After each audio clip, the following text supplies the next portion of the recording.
আমরা daily ব্লগাররা camera নিয়ে যেই পরিমাণে দৌড়াদৌড়ি করি, রান্নাঘর থেকে ওইখানে, ওইখান থেকে ওইখানে, ওইখান থেকে ওইখানে, আমার তো মাঝে মধ্যে মনে হয় সাংবাদিকরাও মনে হয় তাদের ক্যামেরাটা নিয়ে এত দৌড়াদৌড়ি করে না। হ্যালো এভরিওয়ান, সবাইরে আসসালামু আলাইকুম। সবাই কেমন আছেন? আশা করি সবাই অনেক অনেক অনেক বেশি ভালো আছেন। এই তো আজকের ভিডিওটা কিন্তু দুপুর থেকেই শুরু করলাম একদম স্পেশাল একটা মাছ মাখানো দিয়ে। তো আজকে রান্না করা হবে স্পেশাল মাছ, একদম বাঙালির জাতীয় মাছও কিন্তু বলা চলে। যাই হোক, মাছটা ভালো করে মেরিনেট করে রেখে এখন এই যে চলে আসছি ভাতের চাল দেওয়ার জন্য। তো আমি কিন্তু অলরেডি আগেই ডালটা বসিয়ে রেখে তারপর মাছটা মাখিয়ে নিছি, তারপর চালটা ধুয়ে ফেললাম। এখন দেখেন ডালটা সিদ্ধ হয়ে গেছে, এখন টমেটো দিয়ে দিলাম। আর তার মধ্যে তো দেখতেই পাইলেন কতবার ক্যামেরার অ্যাঙ্গেল চেঞ্জ করছি। আপনারা যারা মনে করেন যে ডেলি ভ্লগ ভিডিও বানাইতে একদম ইজি, আপনাদেরকে একখানা কথা বলি, এই ভিডিও বানাইতে গিয়ে যে কত মানে প্যারা খাইতে হয় সেটার আর কথা কি বলবো।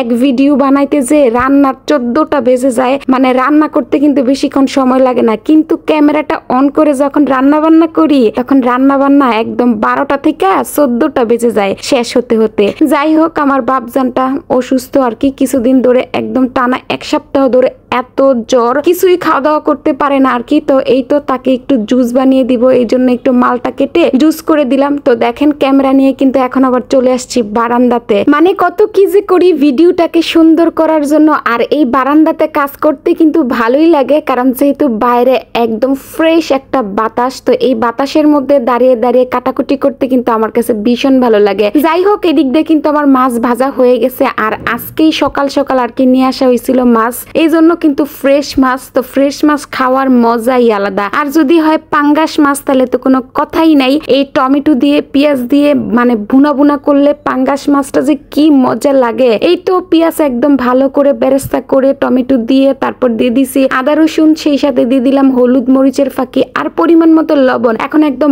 ভালো করে কষিয়ে নিব আর কি। আর এই যে এদিক দিয়ে কিন্তু ভাতও অলরেডি বসিয়ে দিছি। অনেকেই তো অনেক অনেক আইটেম রান্না করে, আমি কিন্তু আবার এত বেশি আইটেম রান্না করি না, মানে দুপুরবেলা একটা করি, আবার দেখা যায় রাতের জন্য একটা করি আর কি। আমাদের তো একটা আইটেম হলেই হয়ে যায়, কারণ মজা যদি হয় তাইলে কিন্তু ওই একটা দিয়ে পেট ভরে ভাত খাওয়া যায়। এই তো মাছটা কিন্তু আমার ভুনা একদম কমপ্লিট। তো এই তো কয়েক টুকরো কাঁচামরিচ আর একটু জিরের ফাঁকি দিয়ে দিলাম। এখন একটু নাড়াচাড়া করে হালকা পরিমাণের পানি দিছি, যেহেতু একদম ভুনা ভুনা থাকবে মাছটা, এই জন্য কিন্তু বেশি পানি দেইনি। আর পাঙ্গাস মাছটা কিন্তু এমনিতেও ভুনা ভুনা খেতে বেশি ভালো লাগে আর কি। যাই হোক, রান্না বান্না তো শেষ আর কি, এখন শুধু খাওয়ার পালা। তো খাওয়ার জন্য ডাকাডাকি শুরু করে দিছি বাপজান আর এই যে আরাফের বাপজান রে। তো এই তো দুইজন মিলে, দুইজন না সরি 3জন মিলে একদম ঝম্পেশ খাওয়া দাওয়া করলাম। তো এখন আর কি টেবিল গুছানোর পালা। তো আরাফের বাবা আর কি সবসময় দেখা যায় টেবিলটা আমার গুছায় খাওয়া দাওয়ার পরে। আর এই যে আমার তো এই জায়গাটা ভীষণ প্রিয়, তো আমার বাড়ি ভর্তি কিন্তু গাছ আর গাছ, কারণ যেহেতু আমি গাছ প্রেমিক একজন মানুষ, আমার কাছে তো গাছ ভীষণ ভালো লাগে। আমার মনে হয় যেদিকে তাকাবো সেদিকেই শুধু আমার গাছ আর মানে সবুজ আর সবুজ থাকতে হবে। আমার ভিডিও যারা দেখেন তারা তো দেখেনি, আমার ভিডিওতে কিন্তু বেশিরভাগই সবুজের ছায়া থাকে। যাই হোক, আজকের ভিডিওখানা আপনাদের কাছে কেমন লাগছে অবশ্যই কিন্তু কমেন্ট করে জানাতে ভুলবেন না। আর যদি ভালো লাগে তাহলে একটা শেয়ার করে দিয়ে আপুর পাশেই থাকবেন। সবাই অনেক অনেক অনেক বেশি ভালো থাকবেন। আল্লাহ হাফেজ।